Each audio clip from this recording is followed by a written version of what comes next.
On January 12, 2017, the National Council of Television and Radio Broadcasting of Ukraine announced a broadcast ban on the Russian television channel Dozhd, or TV Rain.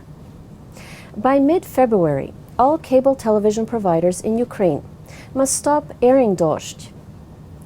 The ban was imposed because Dozhd violated certain regulations to which foreign broadcasters in Ukraine are obliged to adhere, such as those governing the use of Ukrainian language and Ukraine-oriented material in advertising. Significantly, however, Dozhd programming used material that called into question Ukraine's territorial integrity. That is, a map on which the Crimea is shown as being part of Russia.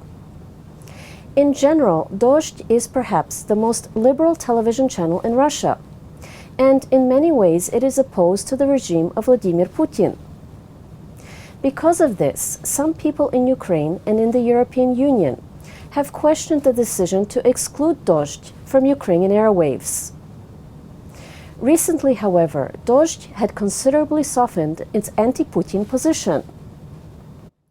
For their part, Dozhd executives defended the channel's use of the controversial Crimea map, explaining that Russian law requires them to use maps on which the Crimea is shown as part of Russia.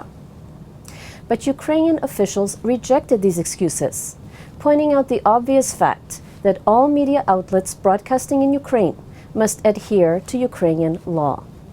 Давайте жити за законами і поважати Україну. Отакий головний меседж, який ми хочемо донести цим. Я думаю, що це є не про там Дождь, не про російське телебачення, це є про обов'язковість виконання законів. Тобто, якщо ми хочемо, щоб закон виконувався, навіть ті, хто нам симпатичні, мають його виконувати або мають відповідним чином бути, умовно кажучи, покарані.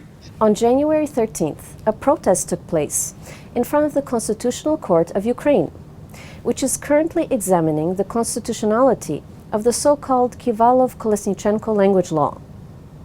This law was introduced in 2012 by People's Deputies Serhiy Kivalov and Vadim Kolesnichenko, and was approved by the Supreme Council of Ukraine, which was controlled at that time by Viktor Yanukovych's Party of Regents. In 2014, the law was repealed by Ukrainian parliament, but Speaker Alexander Turchinov, who was at that time charged with fulfilling the duties of the president, did not sign off on it. So now the law continues to exist.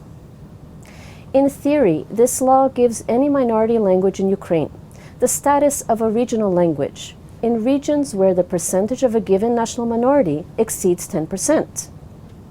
In practice, however, this law was designed to give the Russian language official status in the heavily Russified southern and eastern parts of Ukraine, and a status that would rival that of Ukrainian, the state language. This law has been opposed by many Ukrainians, and its constitutionality has been questioned from the very start. Цей закон вивів російську мову на не те, що статус державної, а практично панівної у суспільному просторі. Він абсолютно не відповідає змістові Європейської хартії регіональних і міноритарних мов, не відповідає рішенням Європейського суду з прав людини, не відповідає висновкам Венеційської комісії. Now protesters are demanding that the Constitutional Court cancel this law on the basis of its unconstitutionality. Тиснемо на українську владу. Ми маємо на своїй землі мати захист нашої мови, української мови.